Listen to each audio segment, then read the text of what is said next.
All right, what is going on? A to Z Sports. Sam Phelan here with you live. It is Titans at 2. It is a free agency recap and reaction here because the legal tampering window has opened, which is honestly just free agency at this point. You are now starting to get teams expected to agree to contracts with players, and that will be official now on Wednesday when the league year opens. But those news and those deals are coming out now. It has already been a very, very busy day. Kirk Cousins to Atlanta. Saquon Barkley makes a jump from Philadelphia to from the New York Giants to Philadelphia and does a little bit of a rivalry swap there. DeAndre Swift is in Chicago. And we got Titans news to talk about. We have Titans news to talk about because we have a new running back in Music City, a replacement for Derrick Henry coming in the form of Dallas Cowboys running back Tony Pollard. We also have a new center as the Titans potentially try to rebuild their offensive line. We've also got some news about former Titans players because Sean Murphy-Bunting, as just came out before I went live here, Sean Murphy-Bunting has agreed to a contract with the Arizona Cardinals. So I was hoping that SMB might be back in 2024. That is not the case. And I am sure that more exciting news will be coming out by the minute. I've got my phone out. I've got my notifications ready to go, waiting on texts, waiting on tweets, whatever it is to get the latest breaking news. But let's talk about what we do know already that has happened. And I see some of the people in the chat already trying to give their opinions on some of it. We're going to talk about all of it because the Tennessee Titans have a new running back. They have agreed to a deal with former Cowboys running back Tony Pollard to a 3-year, $24 million contract. It is the exact same deal that DeAndre Swift got from the Chicago Bears, or at least the 3 years, $24 million figure. What is the exact same number. The guarantees are going to be key here because, as a lot of Titans fans have been quick to point out, Tony Pollard, a little bit of an injury history. And so as you move forward, he is now a 26-year-old running back, originally from Memphis. And got to see what happens if he does not work out, if Tajay Spears blooms and blossoms, whatever, what those guarantees are looking like in the last 2 years. So I want y'all to go ahead and do the classic here at A to Z Sports. I want y'all to give me one word. What is one word to describe this signing? Drop it in the chat and let me know. I'm going to go through all of them and then give you my feelings on it as they already start to come in here. Like Chris already just said, great. Wasn't even asked to do one word. Marcus Wright said versatility. Already asked to do one word. Byzone says mid. We've got solid. We've got ugh. We've got stupid. Top tier says $8 million is not a lot of money, which is overall very true. I mean, it is an insignificant amount of money, especially when you look at not all of that is going to be guaranteed and they'll have some flexibility later on. But for a starting running back, a guy who has had back-to-back 1,000-yard seasons, not too bad. We've got reasonable, versatile, great speed, unexpected. We've got, let's see, future, horrible, optimistic, new, right, decent, solid, good, blocker, renew, strategic, shock, terrible, cooking, befuddled, catcher. I mean, you guys are all over the place, and this is fine, right? I've seen this with a lot of Titans fans that they are split down the middle on the Tony Pollard signing. So for those of you that are anti-Tony Pollard, I would love for you to come in the chat again and just concisely, briefly, make your argument for why you're not happy with this, because I have to say I am a fan of this move. I am a big fan of this signing and for this fit with Tajay Spears. Now, was running back a huge need for the Titans? No. I mean, it was a luxury to add a guy like Tony Pollard.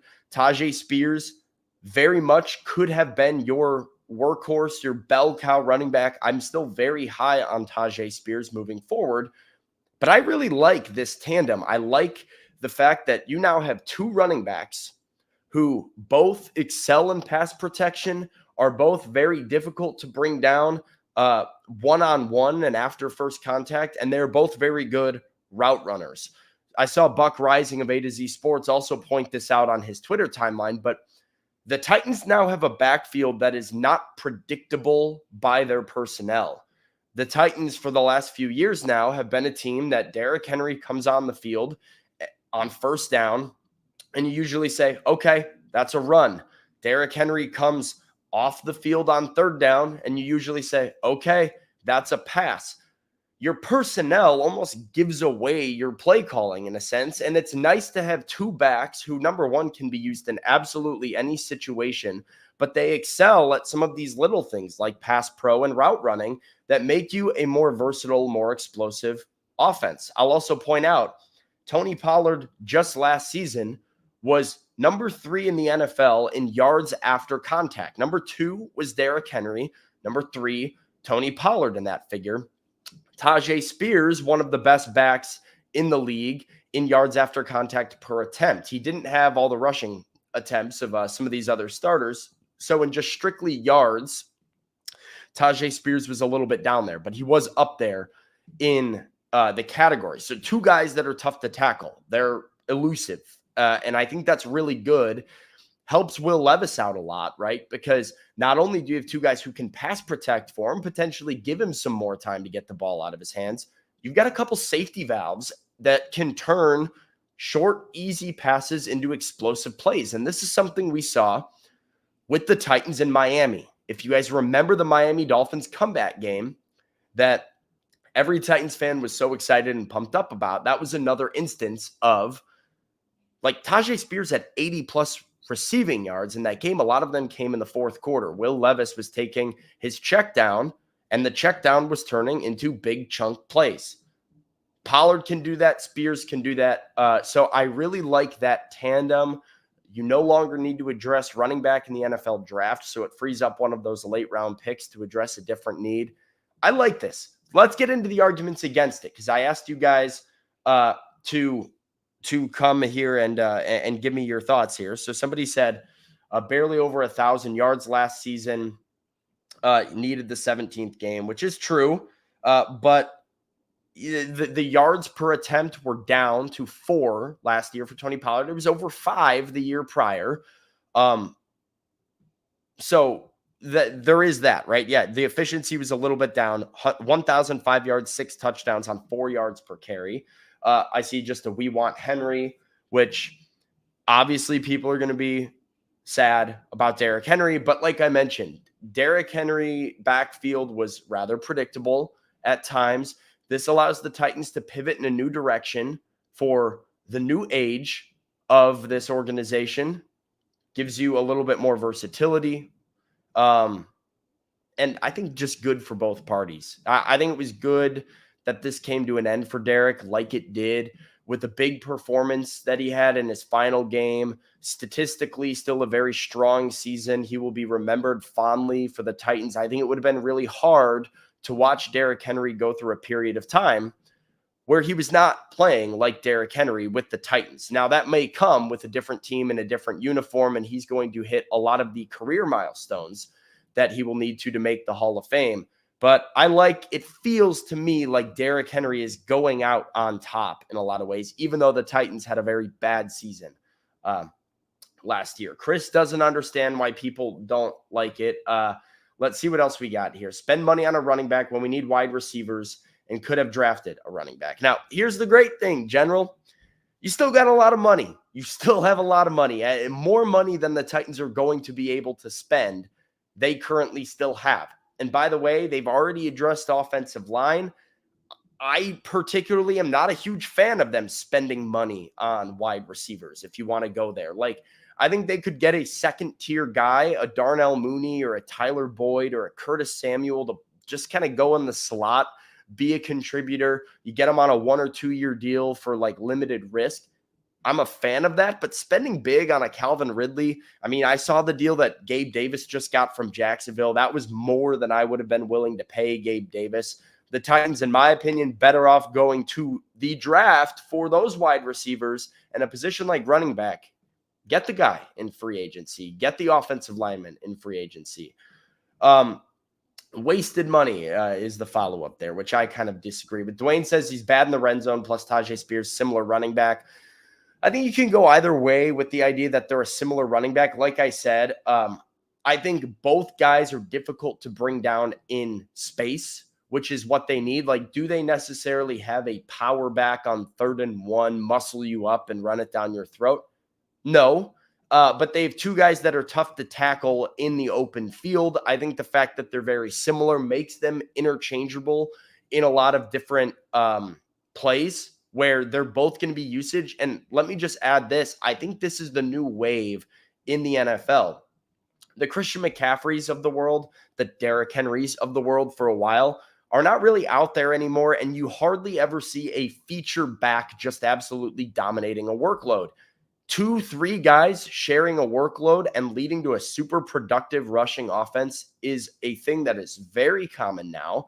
I can point to a number of different teams around the league that do it. And the Titans could be a new iteration of a team that has Tony Pollard run for 700, Tajay Spears run for 550, and collectively all-purpose yards, the two of these guys combined for 1,800 to 2,000 when you factor in receiving. Like, two dangerous weapons. Neither one's going to pop on a stat sheet. I'm not sure either one I would be itching to draft in my fantasy football league. But for the Titans, if you're averaging 4.8 yards per carry, 4.7 yards per carry, let's also add, going back to the comment about he barely made it over 1,000 yards. He made it over 1,000 yards a year prior with 193 carries on 5.2 yards per carry when he was not the primary back and he was sharing a workload with Ezekiel Elliott. This past season, workload increased, efficiency decreased for Tony Pollard. But what are the possibilities? I think there is a high chance that decreasing his workload a little bit and incorporating Tajay Spears into that group can help both guys be efficient, which can help the Titans have a very explosive rushing offense. Going to get caught up on the comments right here and see. And David says, yes, SMB to Arizona. I'm bummed about it as well. That here I am also shedding a guy that, as most of you know, if you tune into this show, I am a big fan of just as a person, Sean Murphy Bunting, a very down-to-earth, very real guy, wishing him all the best. Titans still need to add a corner, still expect them to explore that here in free agency. None of the really notable cornerbacks have come off the market as far as I know. Trying to get caught up on the news, seeing if I missed anything. You guys can fill me in. And you guys already did. You said that Aaron Jones has been released, which is another example of a team that already had a running back, that went ahead and acquired a running back in Josh Jacobs over there in Green Bay. Do you think we land Chidobe Awuzie? I do, Traven. That would be a prediction that I make right now, that the Titans come away with Chidobe Awuzie, and that is my favorite of these corners that are available. I would prefer not to play at the top of the market. Right now, Kendall Fuller is probably top of the market kind of guy. L'Jarius Sneed is available for trade. I would avoid that at all costs. So I think you take a step down, go get yourself a perimeter guy like Chidobe Awuzie. Maybe a Ronald Darby as well. Maybe I want them to go get Geno Stone for this secondary. I think there's pieces here that the Titans are going to continue adding defensively. I'm not sure I would expect much else offensively in free agency. I think the new way of doing things and something that I expect the Titans to follow is spend your money on defense, draft for your offense. Harvey says we released SMB. No, he was a free agent. He was on a 1-year contract last year. Like the show, as Austin Stanley says here, and I'm going to roll in to the other signing, the other piece of news as the train outside my apartment interrupts us on this Monday afternoon. The other piece of news, a better signing than Tony Pollard, a signing that I think Titans fans across the board are huge fans of, cannot really argue with, and that is the new center, the veteran center, Lloyd Cushenberry, that is now a Tennessee Titan, or expected to be a Tennessee Titan. The reports have come in that the Titans are expected to agree to a contract with Lloyd Cushenberry. And I don't expect a ton of people to know about Lloyd Cushenberry until they do research on him. He is a center at the end of the day, not exactly the most sexy signing or most sexy position, but given the context of the Titans' needs, this is a sexy signing. And Top Tier also says a 10 signing, a great move, A+. Let's go. Yeah, Lloyd Cushenberry is an absolute home run, and you see some of the stuff there released. This was a post from A to Z Sports Film Room's James Foster with some of the PFF rankings. Among starting centers, ranked out of 35 qualifying centers, he was number 3 in pass blocking, number 7 in sack percentage, number 10 in blocking total, number 5 in pressure percentage. Run blocking was right around average in the 14 to 15 range. This guy can get it done. I saw some additional stats. Aaron Brewer, let me go ahead and pull up the article that I released for A to Z Sports. So Aaron Brewer, we all know the story about the lack of size that he had all the time, which was kind of made him a liability in pass protection a lot of the time. He could get bull rushed and really not do anything about it against good defensive tackles in the league. Last year, Aaron Brewer allowed 5 sacks, 27 pressures on the 2023 season alone. That was the second most sacks of all centers and the second most pressures of all NFL centers. Aaron Brewer, really bad as a pass protecting center in the context of the NFL. He is a free agent. Lloyd Cushenberry is the replacement. He has allowed 2 sacks to Aaron Brewer's 5 and 16 pressures to Aaron Brewer's 27 in the last 2 seasons combined. So you want to talk about an upgrade. This is a huge upgrade for the Titans, and an upgrade at a position of need that is going to help Will Levis so much. Pass protection, we all know the emphasis that needs to be placed on this.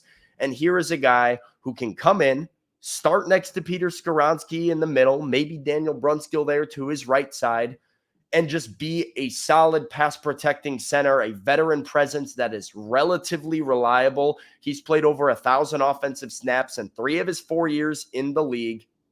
This is a win. This is a huge check mark for the Titans as they try to overturn this offensive line and rebuild it for the future. And Lloyd Cushenberry, no qualms. And I think the chat kind of agrees here because you guys are all positive. Patrick says, Sam, you're back. I'm beginning to think you had left. Yeah, I've been traveling a lot, guys. I've been all over the place with a lot of chaotic stuff going on in my personal life that I've been traveling about. So we lost Titans at 2 last week, but we are back this week. I will have another show later this week. Don't worry about it. I'm here for you guys. I'm here with all the content and all the breakdowns. One of 6 NFL centers last season to allow 1 sack or less, 1 or 0 sacks, and play over 1,000 snaps. Lloyd Cushenberry. So your updated Titans offensive line: left tackle, mystery; left guard, Peter Skoronski; Cushenberry at center; probably Daniel Brunskill at right guard. If I just had to guess, I think Daniel Brunskill is probably going to be the starting right guard. Right tackle, mystery. So what can we still see in free agency? What can we see in the NFL draft?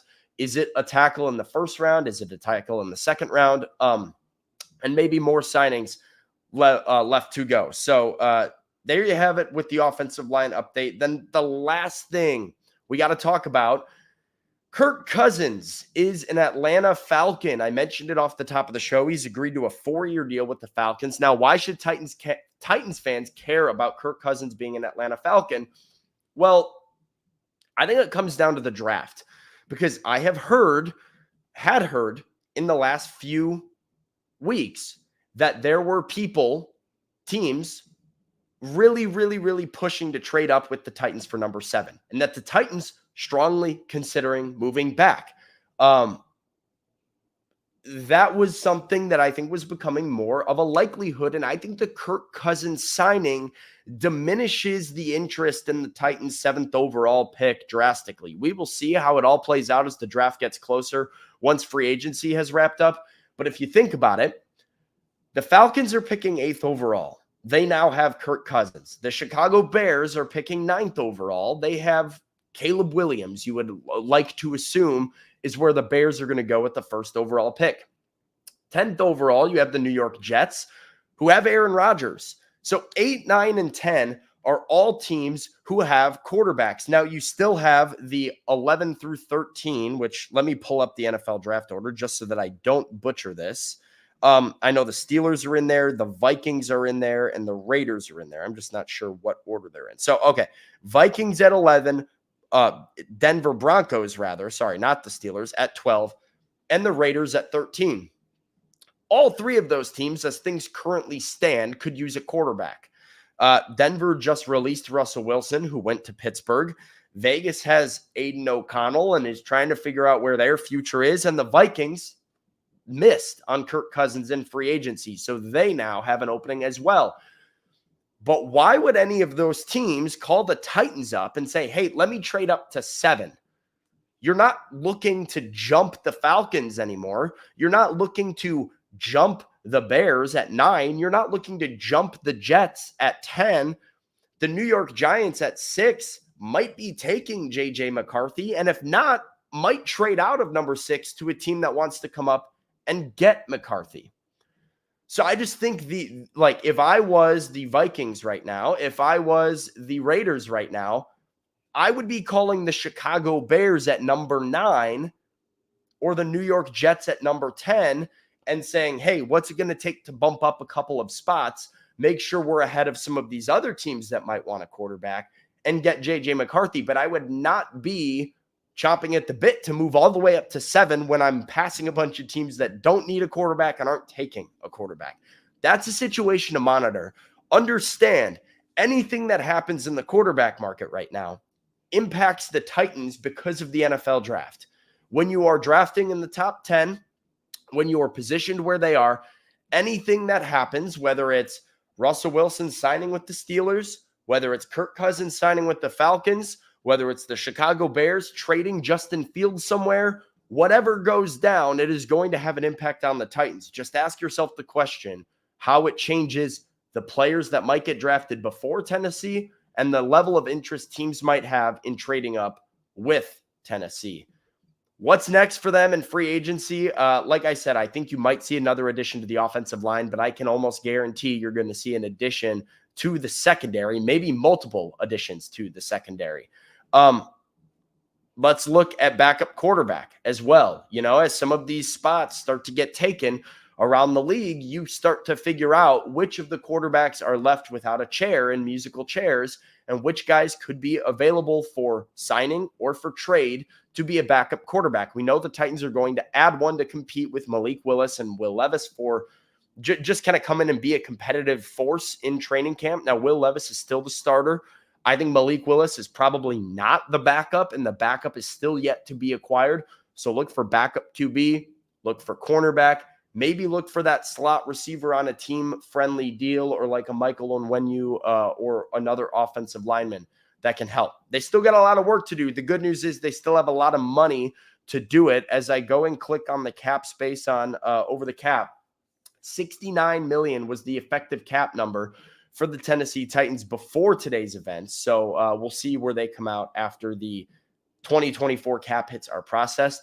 Also, Andre Dillard has not been cut yet. So keep an eye on Andre Dillard to be cut by the Titans. Kenneth wants a lock. That's a lock. Andre Dillard, I do not think makes it to the start of the league year on Wednesday without being cut or designated as a post-June 1st cut by the Tennessee Titans. So go ahead, leave a like on the show, man. I appreciate it. I got to get back to this stuff. I got to get back to all the chaos that's happening because every second is precious second when it comes to NFL free agency. I will be back on Thursday afternoon for another update for all of you guys reacting to whatever goes down between now and then when it comes to your Tennessee Titans, and keep it strapped on A2ZSports.com for all of my written content and written content from the rest of the A to Z Sports team for all of your Titans updates and really just updates around the league. If you're curious what's going on with another organization, another team around the league, you can head to A to Z Sports and check that out as well. That's all I got time for this afternoon, but like the show before you go. Till next time, tighten up. We'll see y'all later.